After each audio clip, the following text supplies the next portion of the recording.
আসসালামু আলাইকুম বন্ধুরা। আসসালামু বন্ধুরা। তুমি কথা বলো না, দাঁড়াও। আহ, প্রিয় বন্ধুরা, বাসায় ছোট ছোট আমাদের সোনামণিদের কাছ থেকে আমরা সব খবর পেয়ে থাকি যে কারা কোথায় থাকে বাসার। আচ্ছা আব্বু, তোমার দাদা কোথায়?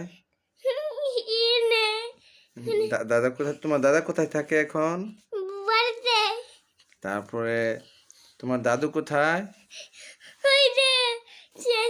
দাদু সে আছে। তোমার তোমার ভাইয়া কোথায় থাকে? আমার ভাইয়া জানুয়ারির বাসায় থাকে। আমি ভাইয়া জানুয়ারির বাসায় থাকে। তোমার মেজু ভাইয়া হাবিব ভাইয়া কোথায় থাকে? জানুয়ারির বাসায় থাকে। কোন মাদ্রাসায়? জানুয়ারির বাসায়। দারুন বাঁকা চাপাচায়? না, দারুন আলাপ বাসায়। দারুন বাঁধা